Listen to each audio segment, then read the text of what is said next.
Assalamualaikum warahmatullahi wabarakatuh.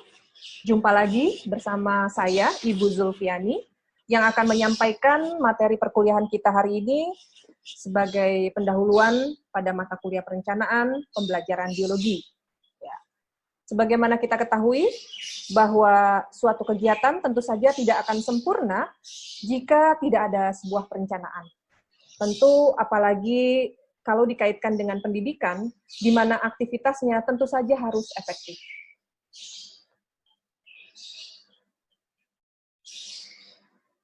Baik, untuk perkuliahan kita kali ini, setidaknya ada 2 buku teks utama yang digunakan dalam perkuliahan.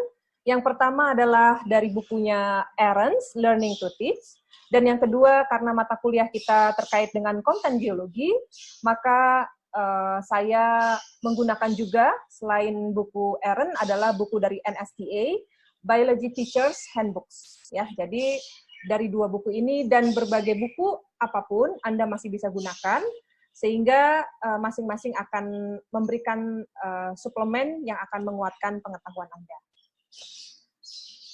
Baiklah, pada perkuliahan kita hari ini saya ingin menekankan hakikat dari sebuah perencanaan. Planning is essentially a thinking skill.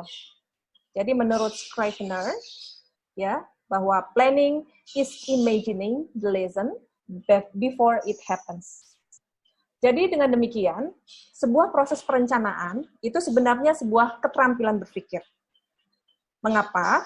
Karena dalam perencanaan, setidaknya Anda akan melakukan sebuah proses identifikasi, baik itu identifikasi terkait konten, terkait subjek yang akan Anda sampaikan, terkait dengan metode, pendekatan, media, dan assessment, sehingga Anda bisa dengan baik menyampaikan konten pembelajaran di dalam kelas. Yang kedua, dalam perencanaan tentu saja kita akan memfokuskan kepada sebuah proses pembelajaran. Ada perbedaan makna antara pembelajaran dan pengajaran. Baik, 2 dimensi ini tentu saja memberikan satu titik tekan yang berbeda. Ketika kita mengatakan sebuah pengajaran, maka orientasinya adalah pada guru, atau kita sebut dengan teacher-oriented. Sementara ketika kita mengatakan bahwa pembelajaran, ini adalah berorientasi kepada student-centered. Dengan demikian, dari 2 hal ini, kita sudah bisa melihat bahwa titik tekan dalam pembelajaran itu adalah berorientasi kepada siswa. Yang kedua, pada pengajaran, fokus pada sebuah transfer pengetahuan. Jadi satu arah.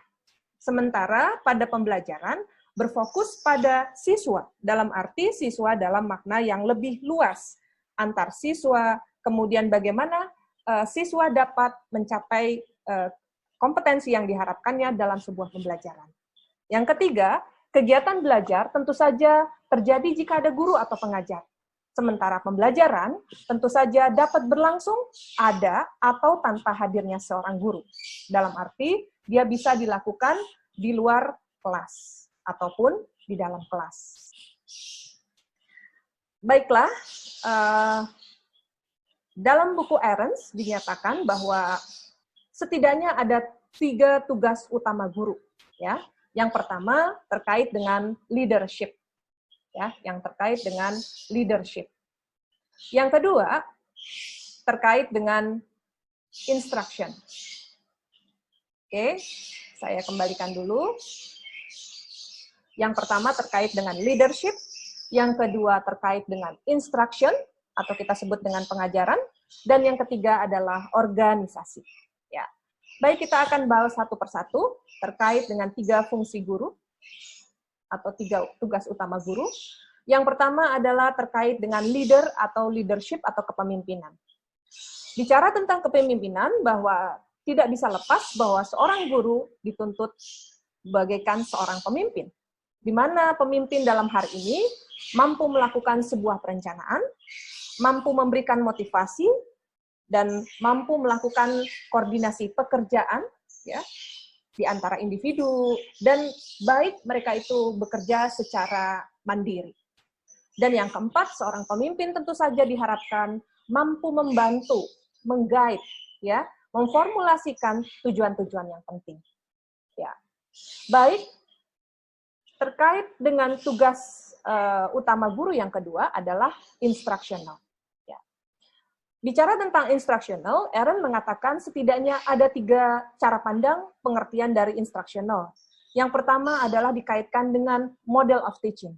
Ya, model of teaching ini dikembangkan oleh Bruce Joyce and Marcia Weil and Joyce Weil and Calhoun dengan definisi yang nanti akan kita jelaskan. Yang kedua, instructional bermakna sebagai teaching strategies atau prosedur yang akan menghasilkan sebuah proses kajian maupun pengajaran yang sudah sangat lama ini menjadi satu bahan kajian. Yang ketiga, kita mengetahui bahwa beberapa guru-guru yang berpengalaman tentu mereka memiliki yang namanya keunikan ataupun satu tindakan yang sangat utama yang merupakan hasil pengalaman seorang guru mengajar. Nah, bicara tentang instructional, kita juga akan selalu diingatkan dengan istilah pendekatan pengajaran. Ya, ada perbedaan antara strategi atau kita sebut dengan pendekatan, ada juga pengertiannya dengan metode, dan juga ada perbedaannya dengan model. Masing-masing akan kita bahas. Ya. Lebih jauh, Joyce and Weil juga mengatakan ada istilah mengatakan pendekatan ini sebagai model pengajaran. Ya. Jika berbicara tentang model, maka model ini selalu dikaitkan dengan pattern atau kita sebut dengan pola. Ya. Maka dalam model itu jauh lebih spesifik karena di dalamnya terkait dengan tahapan-tahapan pembelajaran disertai dengan proses assessment-nya. Selanjutnya, kita akan melihat klasifikasi 6 model mengajar. Ya. Dari pola tradisional yang cenderung kepada berorientasi guru dan konstruktivis. Ya. Kita tahu dalam perkuliahan sebelumnya bahwa setidaknya ada 2 sudut pandang ataupun ada 2 paradigma yang menjelaskan tentang pengajaran ataupun pembelajaran yang pada kutub pertama berorientasi kepada siswa dan kutub yang kedua tentu saja berlandaskan konstruktivisme. Yang pertama, lecture atau presentation, ya. Ini termasuk ke dalam tradisional dan sangat berorientasi kepada guru. Yang kedua, menggunakan cara-cara direct instruction, pengajaran langsung yang dipandu. Nah, yang ketiga, pengajaran dengan by concept ataupun inquiry based teaching yang sifatnya structure, ya. Yang kedua, untuk yang konstruktivis yang lebih berorientasi kepada siswa, tentu saja digunakan salah satunya adalah cooperative learning, ya. Pembelajaran kooperatif yang lebih mengakomodasi proses interaksi belajar di antara siswa, ini tentu saja akan lebih mengutamakan kepada pencapaian kompetensi yang berorientasi kepada siswa. Yang kedua adalah pembelajaran berbasis problem atau permasalahan. Nah, kita tahu bahwa problem-based learning saat ini di kurikulum 2013 sangat ditekankan karena model ini tentu saja sangat berkaitan erat dengan permasalahan-permasalahan yang terjadi di dalam kehidupan siswa ataupun peserta didik yang pada akhirnya sebuah proses belajar tentu saja tidak bisa melepaskan aspek kontekstualitas bahwa mereka belajar tentu saja dapat menyelesaikan masalah-masalah dalam kehidupan sehari-hari. Yang ketiga, kita juga ataupun yang keenam ya dalam konstruktivis ini adalah proses diskusi kelas ya. Jadi dalam diskusi kelas itu kita tahu orientasinya tentu akan berorientasi kepada siswa. Walaupun demikian dalam diskusi tentu ada berbagai tipe yang nanti kita akan perjelas kembali pada pertemuan selanjutnya.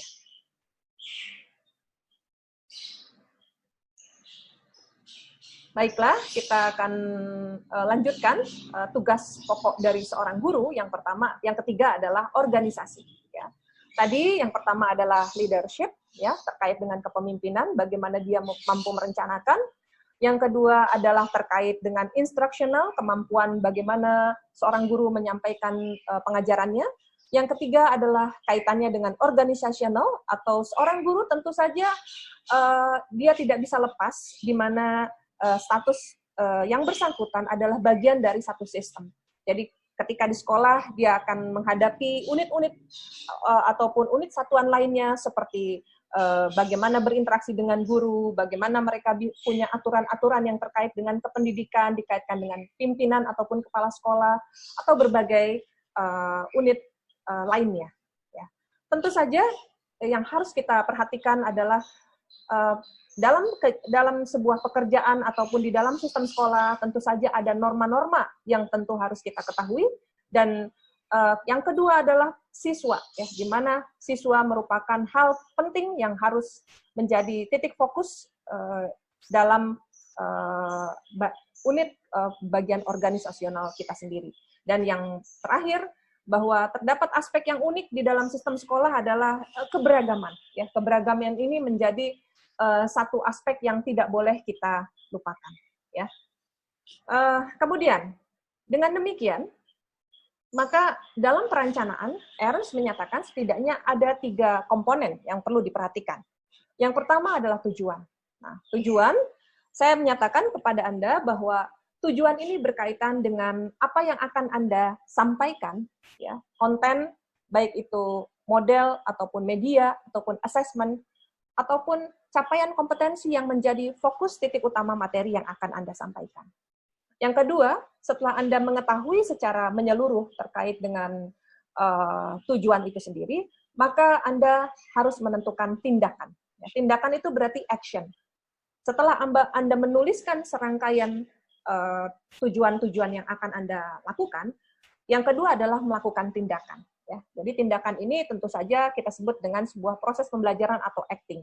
Yang ketiga, tentu saja setelah Anda mengajar, perlu Anda melakukan sebuah proses evaluasi ataupun refleksi untuk mengetahui hasil apakah tujuan Anda sudah tercapai. Ya. Nah, dalam perencanaan pembelajaran, dalam hal ini kemampuan Anda dalam menyusun rencana pelaksanaan pembelajaran ataupun RPP itu dituangkan dalam komponen tujuan. Nah, tentu saja dalam tujuan itu sendiri Anda sudah bisa melakukan sebuah simulasi bagaimana sebuah rencana itu bisa dilakukan di dalam kelas, ya. Baik, poin yang paling penting, ya, dalam perencanaan tersebut dibutuhkan kecermatan, ya. Banyak sekali aspek yang harus kita perhatikan, terutama ketika kita menjalani kehidupan, ya, modern, ya. Dalam pembelajaran revolusi 4.0 ini, bahwa kita tidak bisa lepas bahwa pengajaran akan melibatkan berbagai tools, terutama tools yang berkaitan dengan baik itu software atau perangkat IT, yang tentu saja bisa dimasukkan atau bisa disisipkan dalam satu seri perencanaan pembelajaran kita. Nah, terakhir, saya ingin menekankan kembali bahwa kualitas pengajaran yang efektif setidaknya dibangun oleh 6 domain, ya, 6 kerangka ini, ya, yang efektif, yang kita sebut dengan yang pertama adalah professional knowledge. Ya. Apa yang kita sampaikan tentu saja akan berkaitan dengan konten, ya, kedalaman materi, keluasan materi, ataupun konten yang Anda kuasai menjadi satu bagian yang penting, sehingga itu akan menentukan kualitas pengajaran yang efektif. Yang kedua adalah terkait dengan perencanaan pengajaran. Perencanaan pengajaran berarti terkait dengan satu kesanggupan Anda, bagian dari kompetensi pedagogi, untuk bisa melakukan sebuah perencanaan, sehingga apa yang Anda harapkan, baik itu mengakomodasi tujuan pembelajaran, bisa diaktualisasikan dalam seri pengajaran. Yang ketiga adalah instructional delivery, berarti bagaimana Anda bisa menyampaikan satu pengajaran tersebut, disimulasikan, dilakukan sebuah tindakan, sehingga Anda bisa melihat bahwa apakah apa yang Anda sudah rencanakan itu bekerja. Poin penting yang lain adalah terkait dengan assessment. Ya. Assessment dalam hal ini, bagaimana siswa berproses maupun bisa dinilai hasil-hasil belajar setelah mereka menjalani satu proses pembelajaran itu sendiri. Yang komponen selanjutnya terkait dengan learning environment. Learning environment ini merupakan bagian yang cukup penting, mengingat akan mempengaruhi proses pembelajaran siswa itu sendiri. Hasil riset menunjukkan bahwa learning environment yang positif itu akan mempengaruhi hasil belajar siswa. Terakhir adalah profesionalisme. profesionalisme terkait dengan bagaimana kapasitas, kapabilitas terkait dengan bagian dari urgensi profesionalisme Anda itu sendiri, sehingga ini akan menjamin bahwa pengajaran akan menjadi lebih efektif. Demikian apa yang bisa saya sampaikan untuk pertemuan pertama hari ini. Terima kasih.